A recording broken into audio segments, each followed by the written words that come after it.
Bom, gente, eu separei alguns tópicos para a gente falar hoje à noite. Se Deus quiser, eu vou conseguir falar sobre tudo. Mas, como eu comecei dizendo, a gente está falando, na verdade, a gente vai iniciar a nossa série Majestade. Se você é da Redil há mais de um ano passado nós falamos sobre essa mesma série, só que aí foi uma série exclusiva com o pastor Tom, onde ele focou especificamente no tema sobre adoração, no assunto adoração. Então, o mês inteiro ele ministrou. Esse ano nós iremos também falaremos um pouco sobre adoração, mas iremos focar também nos atributos de Deus. Como eu disse, a nossa principal finalidade nesse mês é entender como que Deus, em seu caráter, seu amor e principalmente na sua singularidade, tem se relacionado com a gente. E essa é a primeira mensagem, então eu vou tentar fundamentar algumas coisas para que os meus irmãos construam nas próximas semanas. Se você quiser anotar ou abrir, Lucas capítulo 9, versículo 43, somente um versículo para servir de chave, tem todo um contexto na narrativa, mas somente um versículo para servir de base. E na minha versão, eu não vou ler o contexto todo, tá? O contexto está falando da libertação do menino endemoniado, é uma passagem muito conhecida, mas só o versículo 43, para servir de base para a nossa ministração, diz assim na minha versão: E todos se impressionavam com a majestade de Deus, ou em outras traduções, e todos se encantaram ou se maravilharam, dependendo da sua tradução, com a majestade de Deus. Bom, irmãos, a primeira coisa que a gente vai pautar ou fundamentar sobre majestade, como eu disse, essa é a primeira pregação da série de mensagens, então a gente precisa fundamentar algumas coisas. A primeira coisa é, majestade, no seu sentido literal, está falando sobre grandeza, algo que cativa, algo que impressiona, algo que é digno da sua atenção. Então isso é majestade. Dentro disso a gente vai abranger muitas outras coisas, mas o princípio e o fundamento sobre tudo aquilo que a gente vai falar é baseado nisso. Quando a gente fala sobre majestade, o quão Deus é majestoso, você lembra sempre que está falando de algo que te cativa, algo que te impressiona e algo que é digno da sua atenção. É interessante perceber que eu estava andando esses dias com Larissa de carro e já pensando na ministração, Deus falou algo comigo muito simples. Ele disse que o que antecede ou o que vem antes do deslumbre, do conhecimento da majestade de Deus, é a percepção da maravilha de Deus. Então, o senso de majestade, o conhecimento da majestade de Deus vai estar sempre atrelado à percepção da maravilha de Deus. E enquanto Deus ministrou isso no meu coração, eu estava dirigindo, eu lembro que, eu não sei onde a gente estava indo, não sei se era na escola, Miguel estava atrás, e é muito engraçado a gente andar com criança, né? Porque eu levo o Miguel na escola e todo dia eu passo pelo mesmo lugar, fazendo o mesmo caminho, e ele se impressiona com as mesmas coisas. Quando eu entro na rua principal lá da escola, tem uma casa toda colorida, e ele começa a gritar: caramba, olha quanta cor, uma casa colorida e tal. E eu lembro que eu falei para a Larissa, quando Jesus fala, e é muito interessante a gente perceber e entender isso já no começo, quando Jesus fala sobre o reino de Deus ser das crianças, ou o reino de Deus ser de alguém que tem um coração semelhante das crianças, ele está falando exatamente sobre isso, ou sobre esse princípio. Criança tem uma facilidade, ou o coração da criança tem uma facilidade de se maravilhar diversas vezes com a mesma coisa.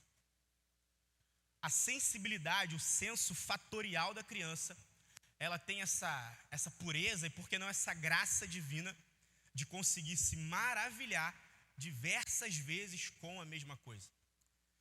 E quando eu ouvi Miguel falando isso, como eu disse, o Espírito Santo ministrou meu coração e veio essa chave na hora. Antes da percepção, antes do senso da majestade, existe um caminho que chama a percepção ou o senso da maravilha. Porque, meu irmão, na eternidade, no sentido de diferente, no sentido de quantidade, não tem nada novo. A gente já sabe o que nos espera na eternidade, a gente já sabe o que acontece na eternidade, só que vai ter algo que vai ser a revelação de Deus por meio do Espírito. É por isso e com esse princípio que os anjos de eternidade em eternidade cantam Santo, Santo, Santo é o Senhor.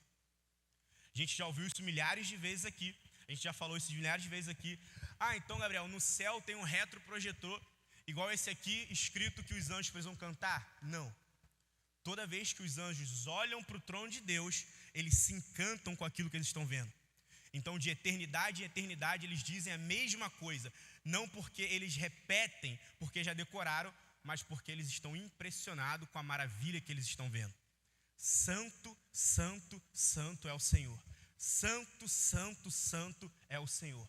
Então, o trono de majestade é um lugar espiritual, um lugar físico. Um dia nós teremos fisicamente acesso a esse lugar.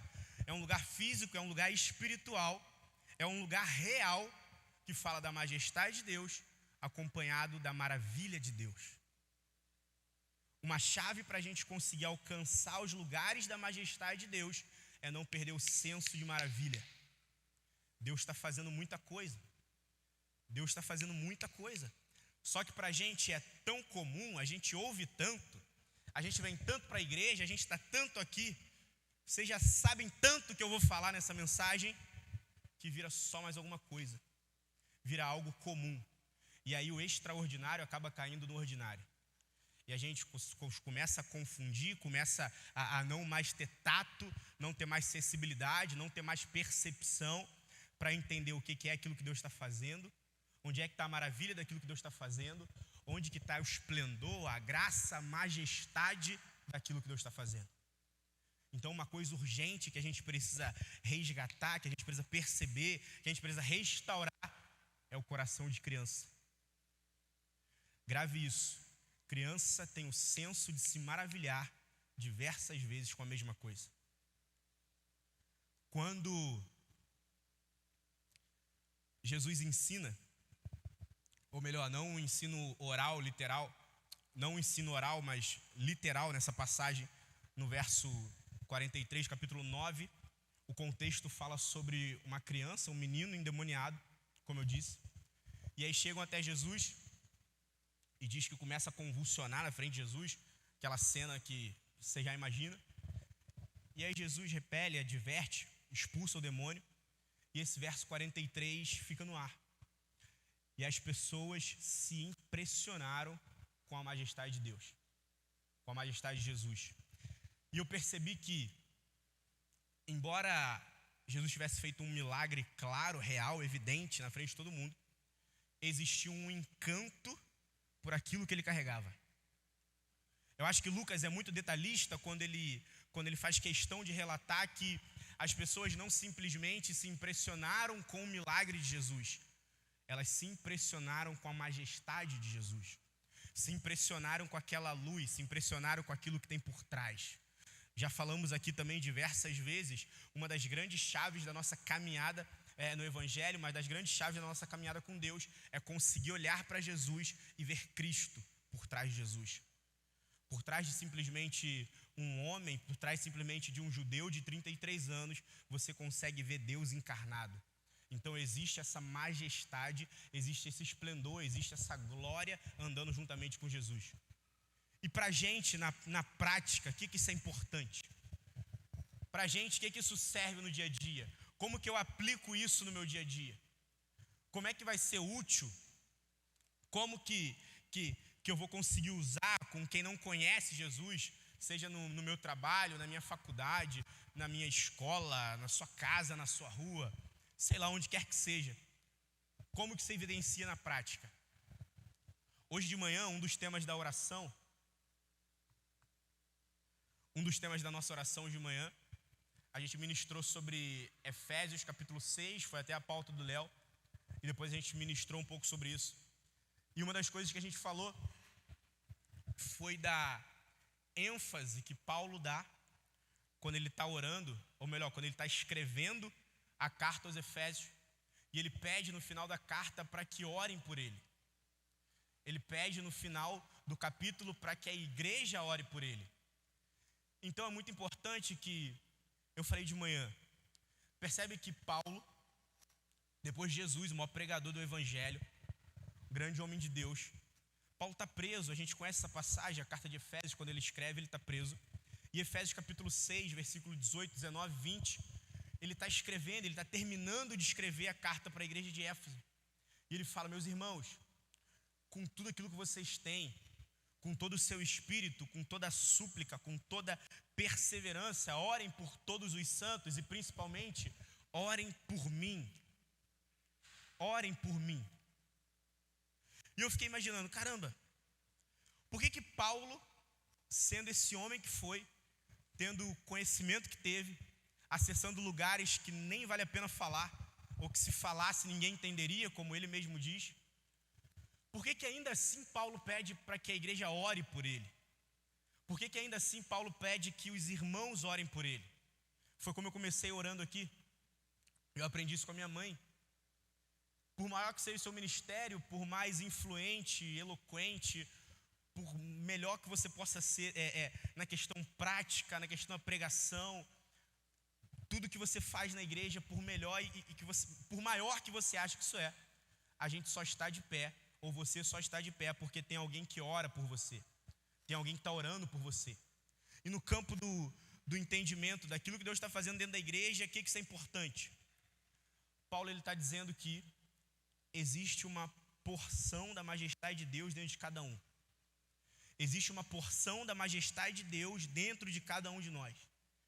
Existe uma porção de glória de Deus dentro de cada um de nós. E o que Paulo está falando é: leve isso para a igreja, coloque isso no seio da igreja, some também com os irmãos que estão na igreja, e a partir da igreja, receba. A partir da igreja, pegue de volta. A partir da igreja, faça com que a igreja deposite isso em você. Toda vez que a gente olha para a majestade de Jesus, para aquilo que Ele está fazendo, você vai sempre ver, você vai sempre perceber que tudo aquilo que Jesus fez tem sempre a finalidade no outro. Tudo aquilo que Jesus fez tem sempre o propósito de derramar no outro. Tem sempre o intuito de terminar no outro, de culminar, de ter uma finalidade de alcançar o outro. Por mais glorioso, por mais majestoso que possa ser, tudo aquilo que você fizer, assim como Jesus, vai culminar no outro. É por isso que a Bíblia diz que, embora sendo Deus, quando fala da glória e da grandeza, Ele não considerou ser igual a Deus, mas abriu mão da sua glória, esvaziou a si mesmo, se colocou na forma de servo, e como servo se colocou na posição de homem. E na posição de homem foi obediente até a morte de cruz. Por essa razão, a obediência absurda, obediência radical, obediência que confronta, obediência que faz com que muitas das vezes nós deixamos o nosso lugar secreto, nós deixamos o nosso lugar de devoção, que é um lugar de confronto. E uma das coisas que o entendimento e a clareza da majestade de Deus faz é isso. Porque se a gente olhar em volta, se a gente for sincero, se eu for sincero para mim mesmo, a gente percebe que a gente vive num mundo de mentira. Não estou falando que a sua vida é de mentira ou que a minha vida é de mentira, mas a gente vive num mundo, numa sociedade de mentira. As pessoas aprenderam a se relacionar por conveniência, as pessoas aprenderam a se relacionar com quem pode retribuir, as pessoas aprenderam a se relacionar por meio de barganha, por troca de favor. Eu vou servir o Mateus até o quanto for útil para mim. Então eu estou maquiando o meu serviço ao Rodrigo, porque na verdade o Rodrigo me é útil. E toda vez que a gente está nesse lugar, toda vez que a gente vai para esse lugar de contemplação, de tentar olhar para Jesus, como a Giovana falou aqui, muitas das vezes eu estou no meu lugar secreto, eu não consigo orar, não tenho conseguido fluir. Toda vez que a gente vai para esse lugar com o coração sincero, com o coração verdadeiro, a gente é confrontado. Por quê? Porque Deus não sabe ser de mentira. Deus não sabe ser fake. Deus não sabe encenar. Deus não usa máscara. Toda vez que a gente evidencia esse lugar de majestade, toda vez que a gente evidencia a posição de Deus na nossa vida, é confronto. Porque dependendo do nível de relacionamento que eu estou tendo, não somente com os meus irmãos, mas principalmente com Deus, eu vou ser evidenciado, e não numa igreja com um monte de gente olhando, mas aonde mais dói, onde eu mais sou confrontado, no lugar secreto com o próprio Deus. E é por isso que muitas das vezes a gente bate na porta, deixa ela meio aberta, pede para ele não entrar e finge que está tudo bem. Marca o tempo, meia hora, 45 minutos, lê os 2 capítulos da programação, fecha a Bíblia e vida que segue. Porque se a gente entrar, se a gente der mais um passo para esse lugar, tudo aquilo que é falso, tudo aquilo que é mentira e tudo aquilo que é fake vai ser evidenciado. E Deus evidencia sempre no lugar que mais dói, de você para você mesmo. Paulo, quando ele diz que hoje nós olhamos como um espelho meio embaraçado, acho que eu já falei isso aqui alguma vez, ele está se referindo ao espelho da época. Ele está se referindo a uma pedra, a um pedaço de bronze, então você vê embaçado, você não consegue enxergar muito. E aí ele diz, um dia nós o veremos assim como ele nos vê, ou em algumas versões, nós o veremos por completo assim como ele é. Então Paulo está falando de uma jornada, desse lugar, dessa portinha meio aberta que você dá o passo. Vamos ver se o processo da eternidade, se o processo da jornada, se o processo da caminhada é que um dia eu vou me ver exatamente como ele me vê, e eu o verei completamente como ele é, tem que começar de agora.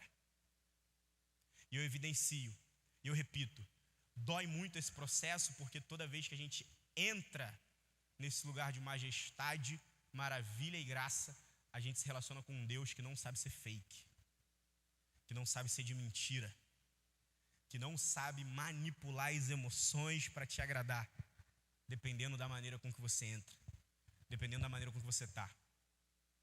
Jesus, quando ele ensina sobre oração, ele começa a pautar alguns princípios, e ele não fala sobre princípios de eloquência, oratória, teologia. Ele diz que quando você for orar, vá para o seu lugar secreto, e o seu pai que vê a oração que é feita em secreto te recompensará. Princípio muito simples, mas que dita toda a nossa jornada. Deus não ouve oração, não ouve. Deus vê oração, vê. No lugar da maravilha e da majestade, fala de um coração que se apresenta. Mas por que, Gabriel? Simples. Deus não precisa ouvir aquilo que eu falo para conhecer o coração que eu tenho. Então, nesse lugar, diante da majestade de Deus, Deus está me vendo. Deus está vendo. Deus está sondando emoções, sentimentos e pensamentos. E é só você e ele, e aí dói e confronta mais. Por quê? Se qualquer pensamento, qualquer emoção e qualquer sentimento tiver algum resquício de mentira, será evidenciado. Será revelado. E fica tranquilo que não vai ser passado ali. Deus não vai colocar aqui na projeção. Como eu disse, ele faz da maneira com que mais te confronta, mas da maneira com que mais te estica. Faz você crescer, colocando você de frente para você mesmo. Só ele tem poder para fazer isso. Colocando você de frente para você mesmo. Por quê? Porque ele escolheu ser assim. O que Jesus faz quando encontra a mulher samaritana? Vai pegar água. O que a mulher faz? Opa, um homem. Então a mulher começa a pegar um monte de máscara. Tudo que tem. Eu sou mulher, eu sou samaritana, você não pode falar comigo. Eu tenho 5 maridos, já fui casada, isso e aquilo. E Jesus vai tirando máscara. Até que ele alcança o coração da mulher. Agora, com você, com a mulher, com você, eu quero tratar com você. Qual o desfecho da história, a gente já sabe. A mulher volta pregando e anunciando o evangelho. Por quê? Foi confrontada e evidenciada diante da majestade de Deus por quem ela mesma é. Esse lugar de confronto, esse lugar de verdade, é o mesmo lugar da maravilha. E é o mesmo lugar de um amor seguro. A Bíblia afirma que o perfeito amor lança fora todo medo. Então a presença de Deus, o amor de Deus está falando muito mais de um lugar do que um sentimento. Muito mais de uma condição de acesso do que uma condição de encenação. muito mais daquilo que eu estou sendo, estou me tornando, estou gerando, do que aquilo que eu estou expondo, pregando, evidenciando. Por quê? A majestade de Deus caminha junto com a maravilha de Deus. Toda vez que você quiser acessar o lugar da majestade, você vai acessar o lugar da maravilha. E esse lugar é um lugar de amor que se chama confronto. Esse lugar é um lugar de amor que se chama conhecimento. Deus escolheu ser assim. Quando ele aparece para Moisés, em Êxodo 3, eu já preguei isso aqui alguma vez, e diz que a sarça está lá, e pega fogo, mas não se consome. Moisés está vindo, e Deus falou: opa, peraí, fica aí, tira a sandália, né? Todo um ritual, tem todo um processo. Tira a sandália, vem devagar, olha para o chão, não olha para mim, você olha para baixo, isso. Sou assim, assim, assado. Deus se apresenta. Deus se apresenta. E quando a gente continua lendo o Êxodo, é um dos livros mais bonitos do Antigo Testamento, e você pensa, onde é que essa história vai dar? Onde é que essa exposição do confronto em amor vai dar? Tira a sandália, fica longe, abaixa a cabeça. Você não me conhece, então vou me apresentar. Eu sou o Deus de Abraão, de Isaac e Jacó, Deus dos seus antepassados. Beleza, Moisés? Pô, beleza, cabeça baixa, beleza. E você olha, onde culmina isso aí? Qual é o processo de Deus? Como é a didática de Deus? Como é que funciona? E a gente sabe que a gente percorre toda a narrativa e vai dar em Êxodo 33, versículo 7, né? E a nuvem baixava, todo mundo ficava longe da tenda, somente Moisés entrava na tenda e Moisés falava com Deus face a face, como alguém conversa com seu amigo. E Moisés conversava com Deus face a face, como você conversa com seu amigo. Então o processo começa com uma exposição da verdade, começa evidenciando aquilo que não é fake, mas no processo, conforme vai tratando, conforme vai se vendo, conforme vai sendo trocada essa experiência, chega no ápice da relação, chega no ápice da conclusão, que é o acesso total à majestade de Deus. Deus não tem a menor intenção de não se fazer compreendido. A gente ainda gosta de mistificar muito isso, né? Ó, acho que Deus está falando aqui comigo alguma coisa. Então, uns 8 meses aqui, ó, com essa voz aqui, ó, no esquerdo aqui, 8 meses, Deus fala. Deus não tem a menor intenção de não se fazer compreendido.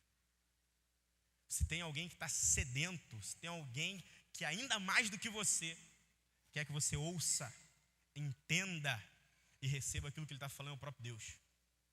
Mas lembre-se do processo. Antes do acesso à majestade de Deus, vem a percepção da maravilha de Deus. Quando foi a última vez que você se maravilhou com alguma coisa que Deus fez? Quando foi a última vez que eu me maravilhei com alguma coisa que Deus fez? Será que foi num vídeo da conferência de 3 anos atrás que você viu na internet? Quando foi? Se maravilhou, levantou da cama, acordou. Deus, obrigado. Levantei mais um dia. Obrigado, estou indo trabalhar, cara. Vou levar as crianças na escola. Obrigado, Deus. Obrigado. Vou mandar mensagem para alguém, para um discípulo. Vou estar junto, vou ligar para alguém, vou agradecer. Vou atravessar a rua e vou falar para minha avó que eu amo minha avó. Vó, te amo, vó. Quando foi a última vez que brilhou o nosso olho assim? Olha o que Deus está fazendo. Olha o que a mão de Deus está fazendo. Olha onde Deus está tocando. Olha onde Deus está indo. A gente ainda espera a majestade de Deus no sentido da pompa, da grandeza. Eu vou esperar Deus fazer, porque quando Deus fazer, vocês vão ver que é Deus. Tem uma música assim agora, né? Não vou lembrar o refrão agora. Não vou cantar. Esqueci também. Amém. Amém, esqueci. Depois eu lembro. Mas enfim. Então a gente ainda continua. Eu falei isso aqui na minha última pregação. A gente continua dando muita importância para coisa que Deus acha muito simples. E ignorando coisas simples que Deus acha muito importante. A gente está invertendo. Está invertendo. Eu falei na última pregação aqui. Só tem uma coisa, uma única coisa, que é relatado, tá? Não é achismo. É relatado na Bíblia. Que existe uma festa no céu. Imagina anjo, Jesus, o trono em festa. Só tem um relato bíblico sobre isso. É quando um pecador se arrepende. Quando foi a última vez que a gente orou para um pecador e ele se arrependeu? E a gente jubilou com os anjos por festa no céu. É isso que Deus dá importância. É isso que é acessar a majestade de Deus. Um pecador, alguém que não tinha perspectiva de eternidade, agora nasce de novo. Alguém que tinha mais 30, 40, 50 anos de vida pela frente no máximo, agora ganha um senso de eternidade. Agora se apropria de algo que é muito maior que ele. Festa no céu, o trono está vibrando. Alguém se arrependeu. Quando foi a última vez que a gente se maravilhou com isso? Quando foi a última vez que eu me maravilhei com isso? Coisas que Deus acha muito simples, a gente tem colocado em holofotes. Coisas que Deus acha essenciais, nós temos que deixar de lado. Por quê? A majestade é dele, a glória é dele, a maravilha é dele, não nossa. Não é sobre o que a gente acha que vai engajar mais. Não é sobre o que eu acho que vai evidenciar ainda mais a minha pregação.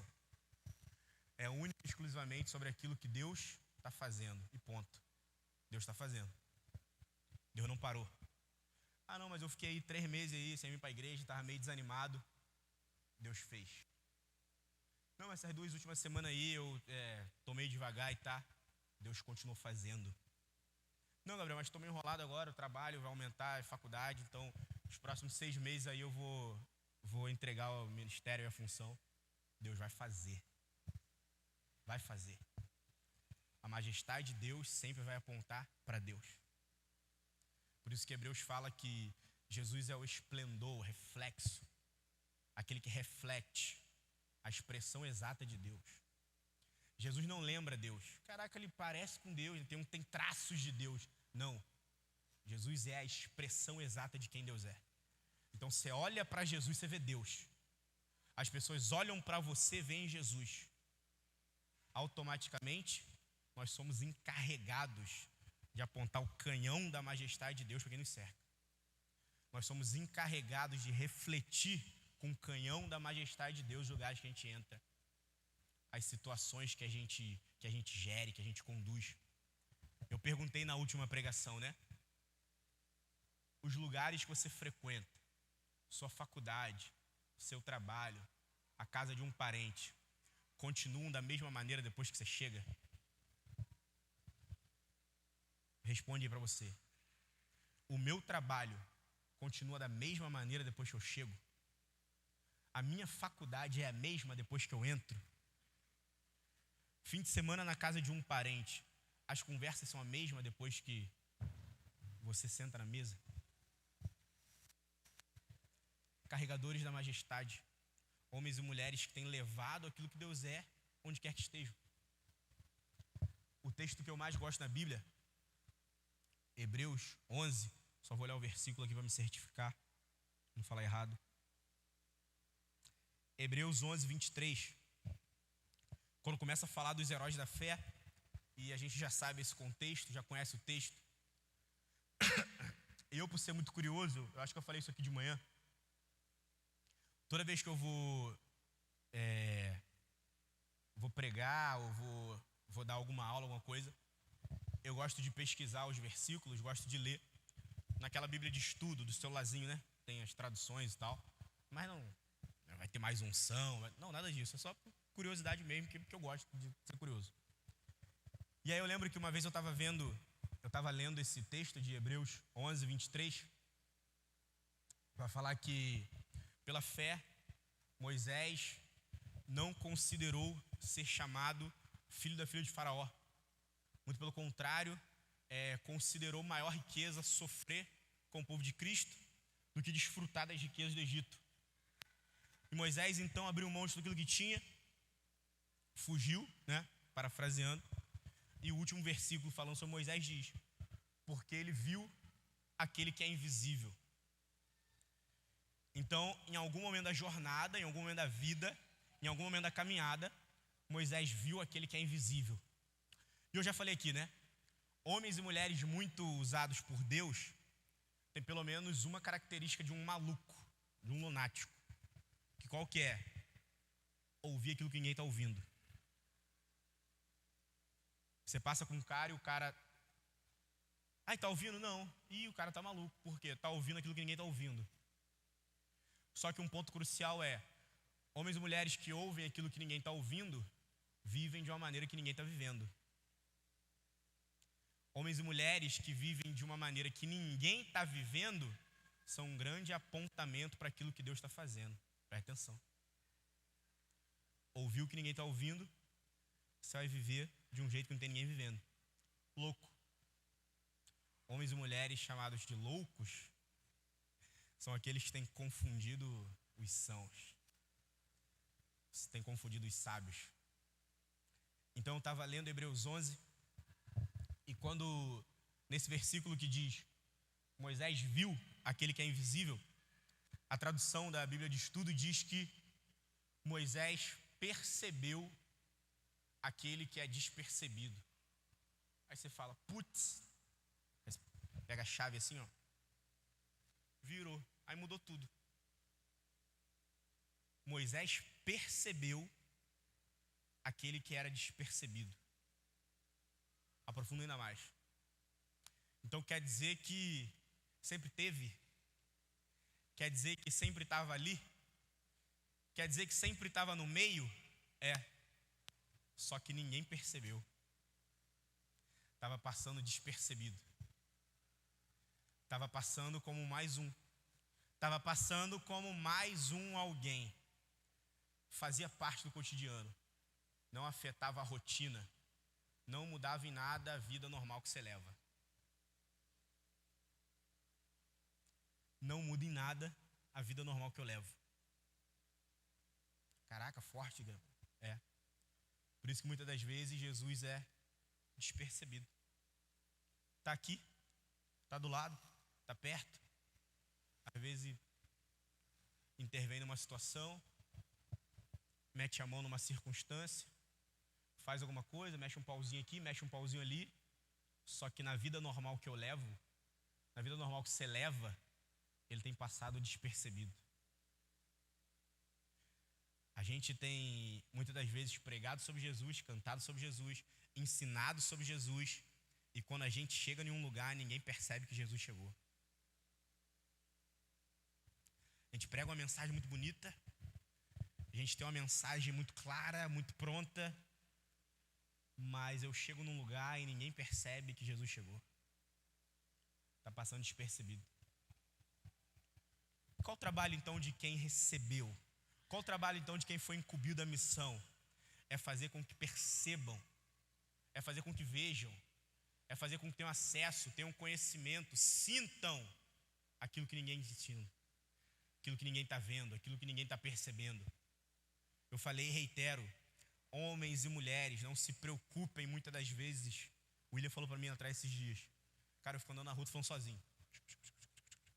Eu falei, cara, você falou com a pessoa que mais fala sozinho em São Gonçalo, eu acho, depois do meu pai.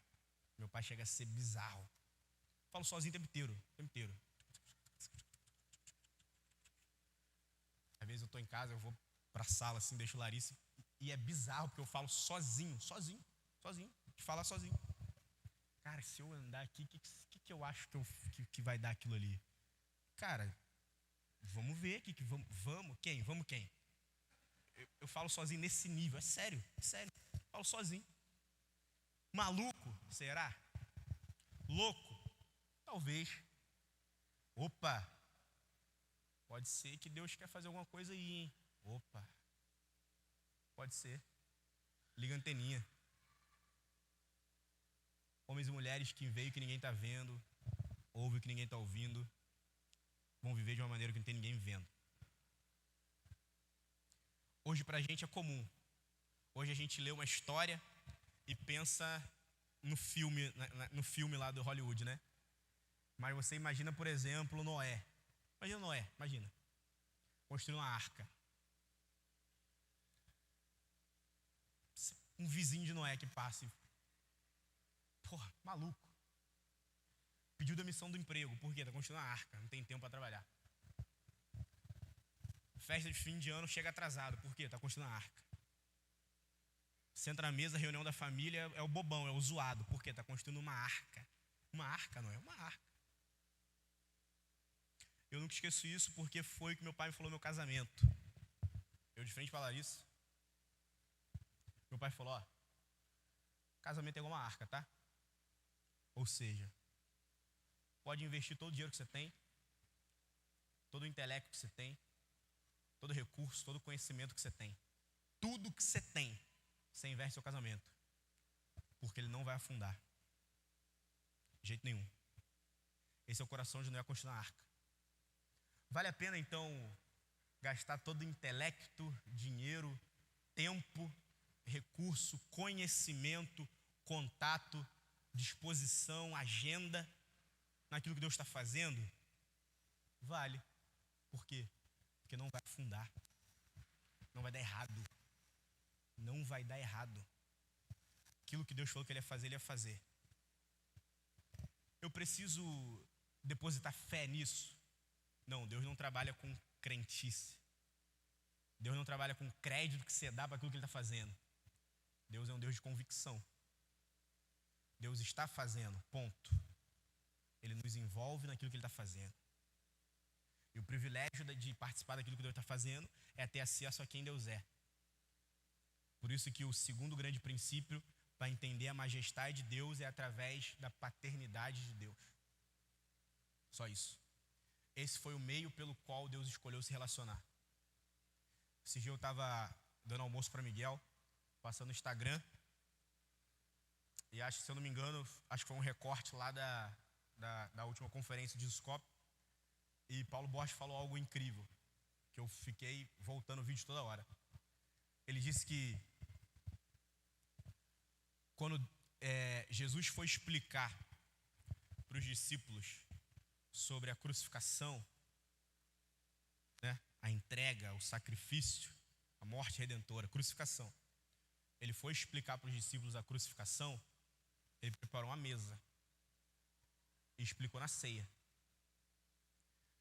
Quando os discípulos no caminho de Emaús estão debatendo e questionando sobre Jesus, não entendendo a crucificação, Jesus se crucificou de novo? Não. Ele fez outra mesa. Sentou com eles na mesa de novo. Então Jesus faz uma mesa, explica o sacrifício. Não foi entendido o sacrifício, ele se mata de novo? Não. Senta novamente à mesa. Então aquilo que Deus está fazendo, Ele está fazendo. Aquilo que Jesus está movendo, Ele está movendo. Por isso que muitas das vezes a gente está não só em reuniões de culto de domingo, mas até mesmo às vezes em casa, às vezes conversando com alguém. E sabe quando, creio que já aconteceu com todo mundo isso aqui, quando você está conversando com alguém, você está falando alguma coisa, aí vocês comentam sobre igreja, sobre ministério, e você tipo, caraca, mano, era para eu estar fazendo tal coisa, era para eu estar mais presente, era para isso, era para aquilo, era para isso, era para aquilo outro, era para aquilo outro, para aquilo outro. Isso nada mais é do que esse monte de desculpa que eu falei que a gente coloca em nós mesmos, ou a gente coloca pra gente mesmo.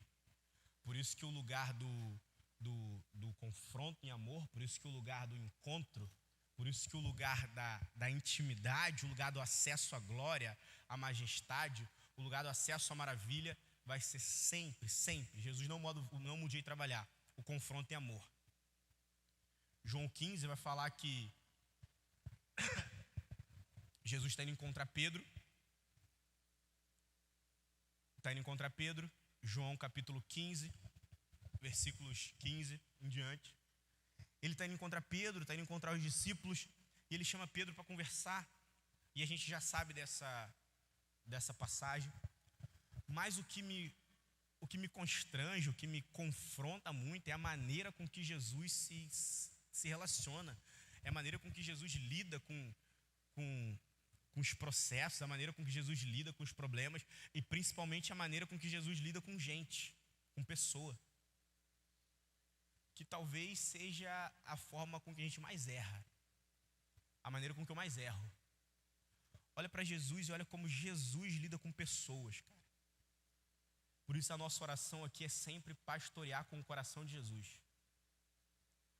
Porque se um dia eu tentar pastorear com o meu coração, meu amigo, vou ver pedindo perdão pela quantidade de erros que eu vou cometer. Então Deus nos dá o coração de Jesus, para ser uma casa onde temos o coração de Jesus. Por quê? Esses dias, depois da reunião de GD, eu postei lá no Instagram, algo que a gente tinha compartilhado. A gente olha muito para o que Jesus fala, e mais uma vez eu volto para o senso de maravilha, olhar para aquilo que realmente Deus dá importância. E alguém perguntou, cara, qual foi a coisa mais, a maior milagre, assim, coisa mais grandiosa que Jesus fez? E eu falei, cara, o fato de Jesus ter redefinido o jeito de amar pessoas. Ponto. Redefiniu, redimensionou, aumentou a visão, fez com que a gente olhasse por uma outra ótica, por uma mesma coisa. Olha como esse cara faz. E aí lá em João a gente vê esse relato, que ele chega para Pedro, bota Pedro sentado na sua frente, ama Pedro de uma forma absurda, que constrange Pedro. E quando eu leio essa passagem, toda vez eu leio na perspectiva de Jesus, mas eu me vejo como Pedro. Caraca, eu tô aqui de novo, Jesus, sabe que eu te amo, me perdoa, por favor. Tu me ama, Gabriel? Eu te amo, Jesus, você sabe, me perdoa de novo. Tu me ama? Eu te amo. Tá, cuida das minhas ovelhas. Apacenta a minha igreja. Cuida da minha igreja. Não, Jesus, mas daqui a pouco eu vou errar de novo e o Senhor sabe, mas olha meu coração, eu tô fazendo. Cuida da minha igreja. Não, Jesus, mas eu vou errar e o Senhor sabe, apacenta minhas ovelhas. Então olha o tamanho da responsabilidade que Jesus coloca na mão desse homem. Olha o tamanho da missão que Jesus coloca na mão desse homem. Eu jamais faria isso. Tendo em vista tudo que aconteceu, da relação que teve Pedro com Jesus, você olha para o coração de Jesus, vê o tamanho da sua grandeza, da sua glória, da sua graça, como Jesus se rebaixa, tudo aquilo que ele faz, o caminho que ele faz de volta para sentar de frente para aquele homem e falar, cara, eu sei que você me ama, cuida da minha igreja. E Pedro é constrangido em amor e fala, eu cuido, não tem para eu fazer da minha vida, não dá para eu fazer outra coisa. Eu achava que eu nasci para trabalhar com isso, eu achava que eu ia ser isso, mas eu nasci para fazer aquilo que Deus mandou fazer. Então cuida da minha igreja. Eu cuido, Jesus. E eu lembro que eu preguei uma vez aqui sobre perdão, e no final eu falei sobre isso.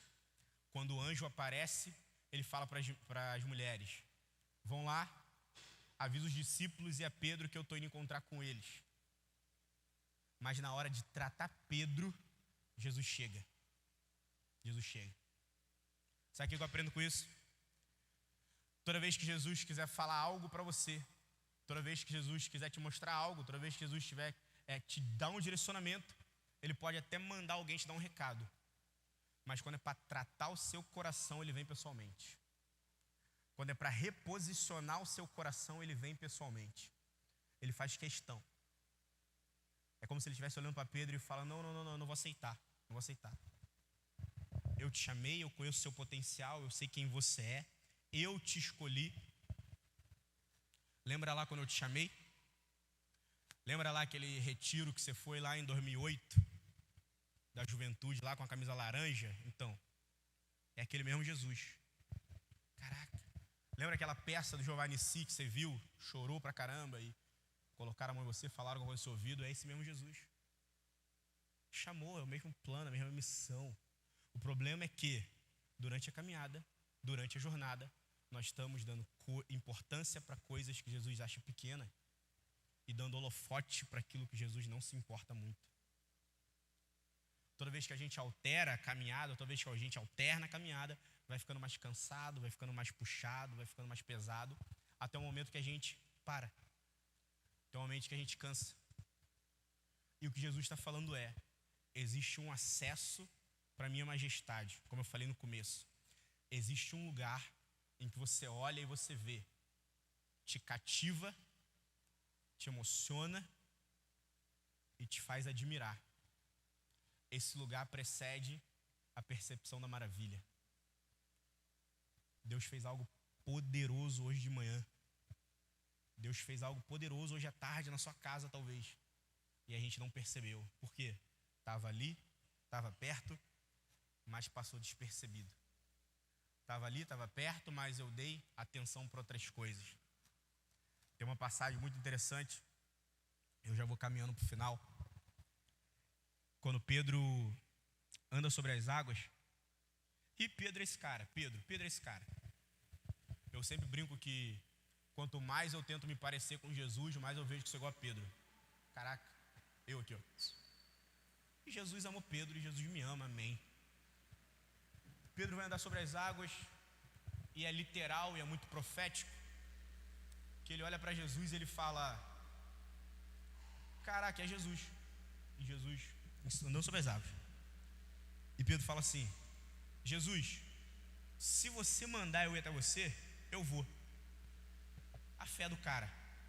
E Jesus fala: é verdade, Pedro, pode vir. Pedro vai, andando sobre as águas, literalmente.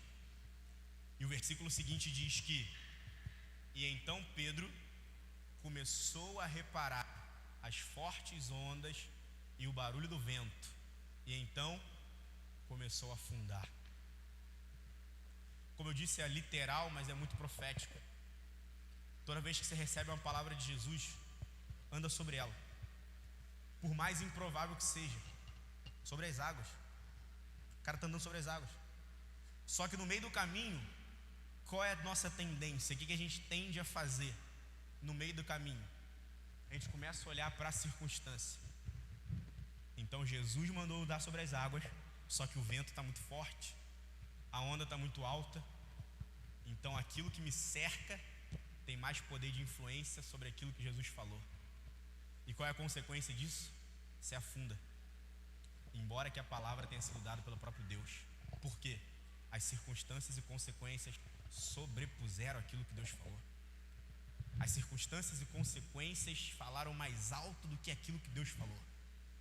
Se tudo aquilo que te cerca, se tudo aquilo que está em volta de você tiver um lugar maior no seu coração do que aquilo que Deus falou, vai afundar, meu amigo. Não vai dar certo, não vai para frente. Uma outra coisa que minha mãe me ensinava muito, e ela sempre falava isso para mim, ela dizia assim: se você ler a Bíblia de Gênesis e Apocalipse, você vai ver que, embora Deus tenha poder para mudar qualquer situação e qualquer circunstância, a especialidade de Deus é transformar pessoas. Nunca se esqueça disso. Embora tenha poder, no estalar de dedos, para mudar qualquer situação e circunstância, a especialidade de Deus é transformar pessoas. Por quê? Um princípio básico: pessoas que foram transformadas por Deus enfrentam qualquer situação e qualquer circunstância. Ponto. Acesso à majestade, percepção da maravilha, conhecimento daquilo que Deus está fazendo e mudança. Mais uma vez, eu reafirmo pela terceira vez: por uma jornada saudável com Deus, tudo aquilo que é fake, tudo aquilo que é falso, tudo aquilo que é de mentira, vai ter que ser jogado por terra. Deus não sabe encenar, Deus não se relaciona pela metade. E o pastor Luciano Oliveira fala algo que eu nunca mais esqueci. Ele diz que Deus é o único que tem essa capacidade, né? E quando Deus te ama, Ele só te ama. Quando Deus me ama, não é que Ele tem tanto amor que Ele consegue me amar, amassar um pouquinho e ainda sobra para o Mateus. Não. Quando Deus te ama, Ele só te ama. Só te ama. Todo amor que Deus tem em sua essência, não em seu sentimento. Como eu falei, biblicamente falando, o amor não é um sentimento. O amor é uma pessoa, o amor é uma ação. Deus é amor. O amor, quando toma forma, vira um homem, Jesus. Quando esse amor te ama, Ele só te ama. Quando esse amor te alcança, não tem nada mais que importa para Ele além do seu coração. Isso traz uma percepção de maravilha. Caraca, eu sou amado pelo amor.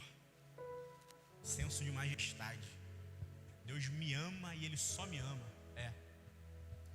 problema é que tem tanta coisa que a gente faz, nossa agenda é tão cheia, tem 4, 5 compromissos no mesmo dia, que na hora de ranquear e priorizar, a gente está dando holofote para aquilo que Deus acha simples, e a gente está deixando de lado aquilo que de fato é importante para Deus. Se pudesse resumir toda essa mensagem em uma verdade, eu diria que o ápice da majestade do universo, aquilo que de mais esplendoroso e majestoso tem no universo, e aí você vai colocando na sua mente, no seu coração, todos os adjetivos, todas as palavras que possam engrandecer o tamanho da pessoa de Deus. Aquele que sustenta o universo pela palavra, aquele que era antes de todas as coisas e aquele que será depois do final de todas as coisas, aquele que é o alfa, o ômega, o princípio e o fim, aquele que não tem genealogia, aquele que é antes de tudo, aquele que antes de tudo existir, todas as coisas só passaram a subsistir por causa dele, aquele que é onisciente, onipresente, onipotente, aquele que sabe as estrelas do céu pelo nome, aquele que se contar as areias, os grãos de areia consegue contar, aquele que é suficiente em poder, vontade, autoridade, graça e favor. 2 pontos. Escolheu te amar. Escolheu te amar. Sem obrigação, sem fardo, sem peso, sem que pesasse, sem que desgastasse, sem que trouxesse uma sobrecarga para a sua agenda. Deus escolheu te amar. Ponto. E uma coisa que me confronta muito é: não tem nada que você possa fazer ou deixar de fazer que mude o amor de Deus. Sério, meu, sério. Não tem nada que você possa fazer. Mas agora eu vou orar mais, eu vou fazer isso, eu vou fazer... Nada que você possa fazer que mude o amor de Deus por você. Então, nessa primeira mensagem, eu queria mudar, entre aspas, o foco da majestade e daquilo que vamos falar nas outras semanas. Como eu disse, nós iremos falar sobre os atributos de Deus, grandeza de Deus. Só que hoje eu queria que a gente fosse para casa com essa verdade. Por mais majestoso que seja, por mais incrível que seja, por mais glorioso que seja, Deus escolheu brilhar dentro de você. Deus escolheu brilhar dentro de mim. Deus escolheu se fazer conhecido no outro. Eu termino dizendo que eu já quero chorar. Mas eu termino dizendo que quando Jesus fala a parábola do bom samaritano, eu falei sobre isso, né? Um dia a gente vai fazer uma série de parábolas. Eu acho incrível as parábolas. Quando ele fala a parábola do bom samaritano, e ele traz a figura do sacerdote, do levita e de um samaritano, de alguém que está passando num lugar que nem deveria passar, de alguém que está frequentando um lugar que não tinha que frequentar, de alguém que está num lugar onde não é bem-vindo, e diz que tem um homem. E é muito simples, mas para mim é muito poderoso, porque quando Jesus ensina através da parábola do samaritano sobre o ápice do amor, você lembra que a pergunta que origina o ensino sobre a parábola do samaritano é: o que eu preciso fazer para herdar a vida eterna? Então Jesus não está ensinando qualquer coisa, ele está respondendo o anseio do coração do homem. O que eu preciso fazer para herdar a vida eterna? Jesus: pois bem, certo homem, e começa. E ele faz questão de elencar 3 identidades muito bem definidas: um sacerdote, um levita e um samaritano. A única pessoa sem identidade era o homem, certo homem, algum homem, ou em algumas traduções, aconteceu que um homem. Será que foi proposital Jesus deixar a única pessoa que de fato precisava ser suprida sem identidade? A única pessoa que de fato precisava ser amada sem identidade, sem histórico, sem reputação, sem probabilidade de barganha. E aí eu estava num retiro uma vez bem novinho, e o líder dos jovens falou assim: então vocês sabem quem vocês são na parábola do bom samaritano, né? E você levanta a mão logo, né? Sou o samaritano, sou o bom samaritano, prestes a ajudar qualquer um. Não, meu amigo. Na parábola do bom samaritano, nós somos o homem caído à beira do caminho. Nós somos o homem sem identidade, à mercê de qualquer perigo. Nós somos um homem sem rumo, sem saber o que vai ser do amanhã, largado à beira do caminho. Até que então aparece alguém disposto a dar a vida por um homem sem identidade. Coloca no seu cavalo, deixa na hospedaria e fala assim: cuida muito bem dele, porque eu estou indo embora, mas eu estou voltando. Eu estou indo embora, mas eu volto para buscar esse homem. E digo mais, a hospedagem dele aqui já está paga. Eu paguei. Me dá 2 denários. A hospedagem desse homem aqui está paga. Cuida dele, dá dignidade, reposiciona. Por quê? Foi, mas está voltando. E quando voltar, espera encontrar um homem restaurado, bem cuidado, alimentado, com a dívida paga. Não mais alguém que vaga na beira do caminho, na mão de salteadores e bandidos, mas alguém que agora tem um lar, alguém que agora tem uma casa, alguém que agora tem um lugar para chamar de família.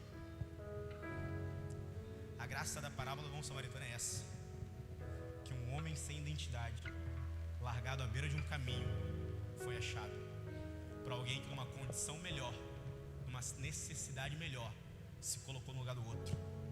E eu termino dizendo isso: esse é o princípio de grandeza que a gente aprende com Jesus. Você mostra a grandeza que você tem dentro de você quando você se coloca no lugar do outro sem ter medo de perder o seu. Isso fala muito bem da convicção que você tem. Você se coloca no lugar do outro porque você não tem medo de perder o seu. Jesus abaixa, pega a toalha, coloca na cintura, pega a bacia, se abaixa para lavar os pés dos discípulos. Em nenhum momento ele deixa de ser rei. Em nenhum momento ele deixa de ser Senhor.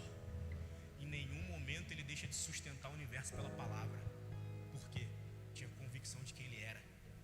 Então, se para o outro se valorizar, para o outro se achar mais importante, para o outro perceber aquilo que ele carrega, eu preciso lavar o seu pé, estou aqui, abaixado.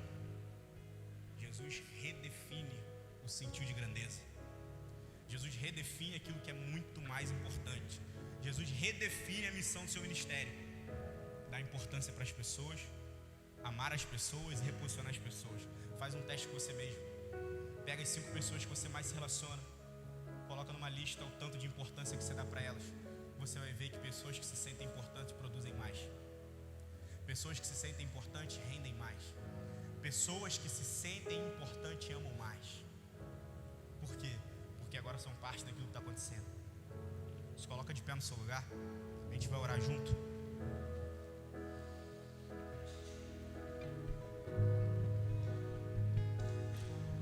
Não perca essa verdade. A majestade de Deus te amou. A grandeza de Deus te amou. O amor, com A maiúsculo, o amor te amou. Coloque a mão no seu coração. Enquanto nós seremos ministrados com mais uma canção, eu peço para que você, de forma intencional, comece a pensar em tudo aquilo que talvez está travado, tudo aquilo que talvez está parado. Eu tive uma visão há 3 anos atrás, e eu não sou muito de ter visão, por isso que eu gravo muito bem. Há 3 anos atrás, lá ainda na Taubaté, na primeira igreja, eu lembro que eu estava na primeira cadeira, fechei os olhos e Deus me mostrou um homem, 2 pessoas conversando numa mesa. De repente chega um terceiro homem aquelas duas pessoas meio sem saber o que fazer, estavam aparentemente discutindo. Então esse homem vem, ele abre a gaveta da mesa, pega um monte de papel que está dobrado, pega um monte de papel amassado e começa a abrir na mesa. E esses papéis eram projetos e ideias que esses dois homens tiveram. Não sei por qual motivo, não sei porquê, colocaram numa gaveta e deixaram de lado. E pra gente às vezes nunca faz sentido, né? Mas no final faz sentido pra alguém. Enquanto eu estava ali na adoração, eu vi essa cena de novo. E antes da gente orar, eu gostaria de liberar isso de forma intencional. Deus está abrindo gavetas fechadas. Deus está puxando gavetas para fora. Está pegando projetos amassados. Está pegando ideias amassadas. Está pegando sonhos literalmente que foram amassados, que foram guardados, e está colocando na mesa. Está abrindo de novo. Alguns já meio apagado, alguns meio sujo, alguns meio manchado. Mas o importante é que Deus está puxando a gaveta e abrindo de novo. É como se Ele estivesse falando: se não fui eu que coloquei na gaveta, não tenho o direito de ficar lá. Se não foi Deus que mandou você guardar, não é para estar guardado. Se não foi Deus que mandou você parar, não é para você estar parado. Se não foi Deus que mandou você sair, não era para você ter ido. Então Deus está pegando papel, colocando na mesa e devolvendo sonho, projeto e ministério. Coloque a mão na sua mente e a outra no seu coração. Pai, em nome de Jesus, eu oro para que o Senhor fira nossa mente, Deus. Eu oro para que o Senhor traga uma consciência de eternidade, Deus. Quantos de nós, muitas das vezes, por deixar de nos maravilhar com aquilo que o Senhor está fazendo, achamos que o Senhor parou de fazer, Deus.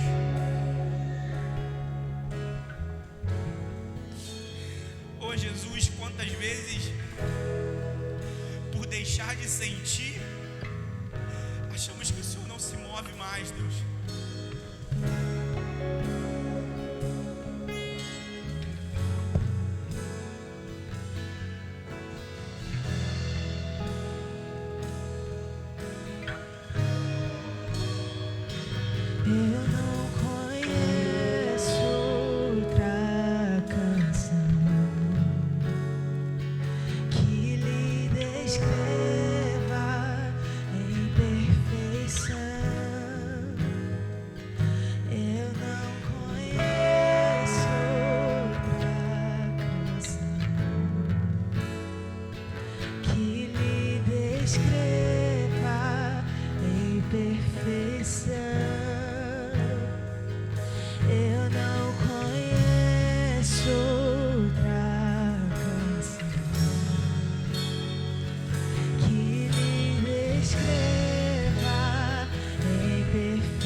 gostaria de, antes de terminar,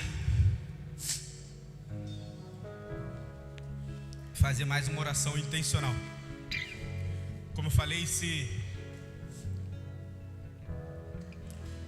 alguma dessa ministração no final, daquilo que Deus falou, e principalmente sobre Deus estar desdobrando coisa que se guardou, Deus está desengavetando coisa que você colocou na gaveta e não era para ter colocado. Se alguma dessas ministrações foi para você, ou se faz parte daquilo que Deus está falando para você nesse tempo, gostaria que você viesse aqui na frente, que a gente vai orar de forma intencional mais uma vez. Como eu disse, Deus está abrindo gavetas, desdobrando papéis, desdobrando projetos, desdobrando ministérios e, por que não, desdobrando sonhos. Minha mãe sempre falava isso para mim. Sonha porque Deus realiza sonho, cara. Deus talvez não te dê ou não te leve para o lugar que você quer, mas existe um sonho no coração de Deus. Se a gente tiver a graça de sonhar aquilo que Deus está sonhando, é um prazer para Deus realizar.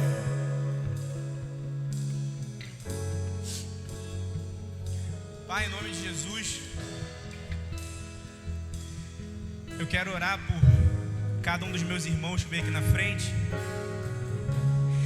Eu quero orar porque o Senhor, mais do que ninguém,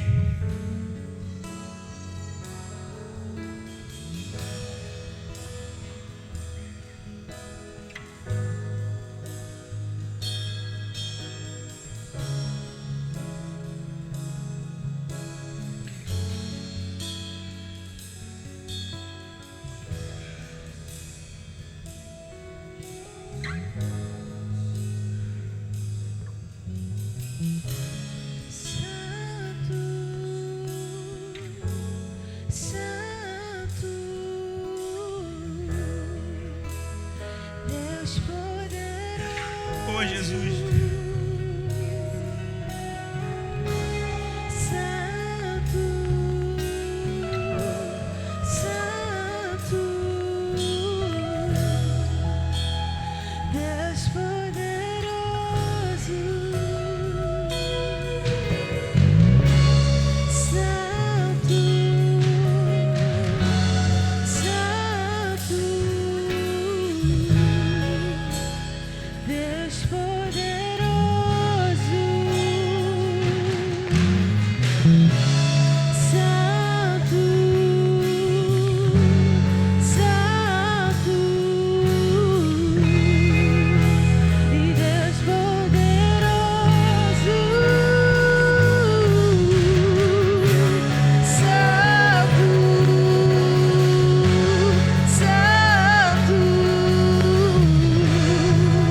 muito obrigado por tudo que o Senhor fez nesse domingo,